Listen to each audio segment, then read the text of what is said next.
Recently, I was rereading the Hunger Games series because I was definitely bored, but also in anticipation for the upcoming Sunrise on the Reaping books in 2025. And a thought occurred to me, specifically about Cinna and then about Tigris. I found it interesting that these two stylists were instrumental in shaping the fates of Katniss and Snow. Of course, there were other factors that played huge roles in the development of both astounding characters. And yet, I think while we tend to focus on other main characters, I personally think that the stylists such as Cinna and Tigris tend to be more sidelined, and it's unfortunate because their role was actually quite instrumental in the image and the perception, and ultimately which will lead to the rise of the Hunger Games and then the fall of the Hunger Games. This is something I wanted to study further, that without these two, the image and the perception of both characters would have never been the same. And by extension, I wanted to analyze the role of stylists in the Capitol. But first, if you don't know who I am, hi, my name is Deborah, student, singer, songwriter, and everything else in between. Welcome back to my channel, where I talk about my favorite TV shows, movies, and books. And today, we're talking about the stylists of the Capitol and their instrumental role in the world of Panem. Now let's get to it. First of all, let us analyze what the role of a stylist is in the Capitol. A stylist was most of the times a citizen of the Capitol who was responsible for designing the clothing for one or two tributes from their chosen or assigned district leading up to the annual Hunger Games. Stylists were responsible for selecting their tributes' wardrobe, styling them for both private and public appearances. These clothing choices played a critical role in conveying the tribute's public persona to the audience, and this could either attract or drive away sponsors before the actual commencement of the games. Stylists were also very close to each tribute, as they were mostly part of the core team that supported or was behind the tributes that were involved in the games. They were responsible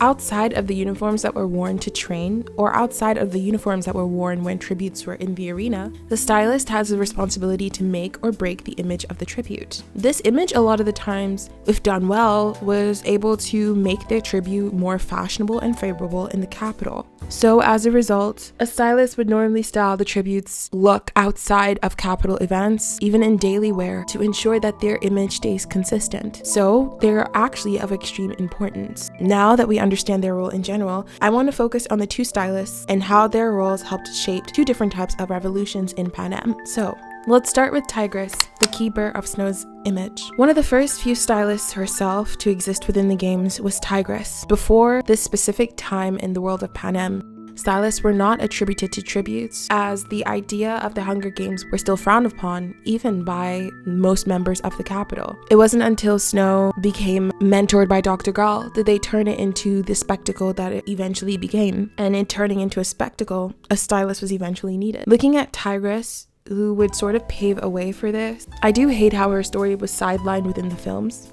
But Tigris was a very important character. This is not to limit her to just keeping Snow's image. Rather, it is to say that besides being an extremely strong person who was able to try and feed her family during times of famine, during the dark days, she also did everything she possibly could to make sure that Snow was clothed and fed. At first glance, one wouldn't really think that that's important, but you have to look at the situation. The Snow family name was nothing but words at this time. They had lost their money due to bad investments before the dark days. And Tigris, while she might have not necessarily cared as much for power as Snow did, she did at least know about their position in the Capitol and was fully aware about their family's stance amongst other Capitol families. They were Snow's, and so to other people they had to maintain a certain image. Otherwise, it would have been easy for them to fall into obscurity amongst other Capitol families that we never hear of again. Therefore, there must be a certain image that must be upheld. And since Coriolanus was still going to school, even though they were living in obscene poverty, she made sure that every single day he was able to wear fine clothing to be able to attend his school. So much so that in the opening scene, Tigris in the book had been outside the whole entire morning trying to find new materials for Snow's shirt. In the books, it's also explained that for the shirt she used the sort of tiles as the buttons on the shirt so that it can be unique,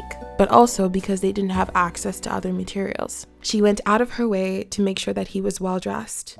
And by keeping him well dressed within the Capitol, even if someone perhaps suspected their family's financial status, they were least likely to question it. because Snow was always in tip-top shape, at least outwardly, when he came to school. If you think about it, Snow would have not been taken as seriously amongst his classmates in the books and in the film if he had shown up in tattered clothing. Snow, despite literally living in, again, obscure poverty, was extremely popular with his classmates. Not only was he a good-looking fellow, but he also had the charisma and charm to make friends with other children from rich capital families. He understood the importance of networking and maintaining his image, and therefore people took him more seriously. But to be taken more seriously, one must look the part. Clothing and the way one is dressed goes hand in hand with image. And with this, and his charming personality, gave him a certain sense of power and control, especially control, which if you read the books, Coriolanus is very hyper-focused on. And you can also see that in the outline of his outfits. His outfits are not necessarily the boldest or the most creative, rather they're plain and simple outside of his school uniform. But they are well fitted, well suited to his body, and before he becomes mentored by Dr. Gall fully, he refrains from wearing any deep colors besides black and white. It is not until after his full transformation, in which he fully embraces working with Dr. Gall, does he embrace the color red. Red a lot of the time symbolizes war,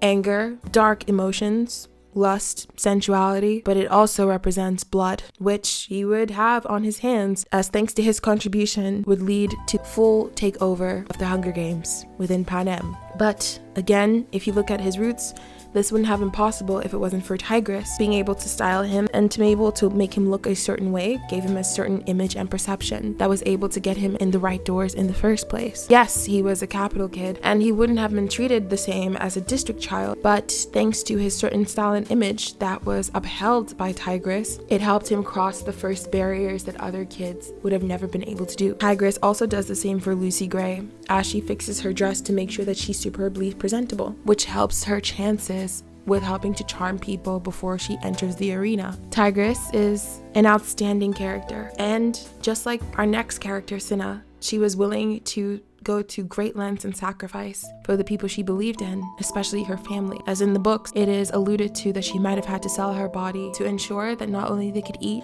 but the clothes that were on their backs could be of good quality. This is a huge sacrifice. Someone who is very similar to Tigris is Cinna. Cinna is also from the capital, and while he is not family to Katniss Everdeen, he becomes one of her closest confidants and friends. He also makes a big sacrifice later in their story, and he makes sure he goes out of his way to make sure that Katniss is confident, comfortable, and represented well. He also understands the importance of each tribute's look, and the importance of having a good reputation in the capital. If we take a deeper look at Cinna, and we look into his story, he did choose District 12 willingly.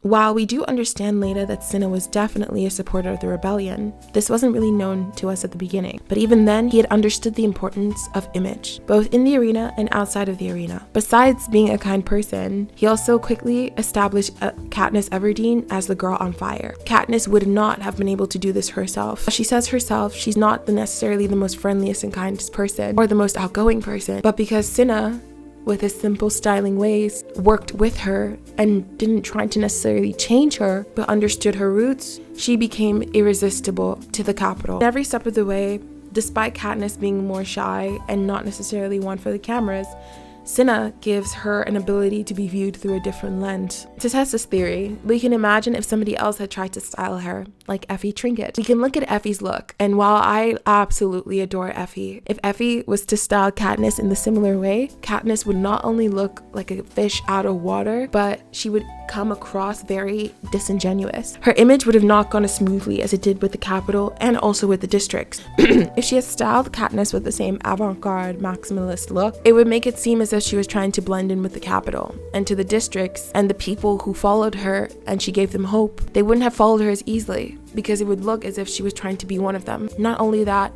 it would look extremely uncomfortable for Katniss to look like Effie, because it is simply not who she is. The districts would have never followed her as easily. They would have had a completely different perception that would have been a little bit harder to shake. So by Cinna understanding and keeping the simplicity, while also giving Katniss an edge in her look and giving her the girl on fire motif, even though she never really felt like the girl on fire, she looked like the girl on fire thanks to his work. And that was enough, because image itself has power.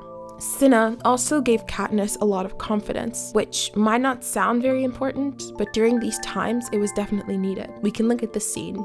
In the books, he subtly hints to the fact that the dress was designed to make her seem more innocent and girlish, so that when the Capitol looks at her, the rage over her suicide threat would have been diminished. Therefore, they can see her as a sweet little innocent girl who is just trying to survive rather than someone with cunning, and as someone who is actually able to outsmart the Capitol. Again, without the right stylist, this would have not been achieved. After the games, Katniss doesn't really know what to do and tries to pick up a hobby, so Cinna files in for her, telling everyone that she was interested in dressmaking, even though that was furthest from what Katniss would actually enjoy. But the simple bond that they developed between one another was also of significant importance. Cinna made her feel beautiful, and if it was the wrong person, it would have never had the same effect. Cinna was also willing to make a big sacrifice. For her final interview during Hunger Games Catching Fire, Snow insisted that Katniss must wear a wedding dress, and yet he still went out of his way to alter the wedding dress to turn into that of the Mockingjay, knowing that that could have possibly put a target on his back, and he did it anyway, not only just for Katniss, but for the idea of the rebellion. That takes a huge sacrifice. Not that many people will be willing to do that. And in this way, in my personal opinion, Tigris and Cinna are two sides of the same coin. Both were Capitol born, both were stylists and designers, both cared about the subjects that they were styling and about the image that the subject needed to have to present to the world.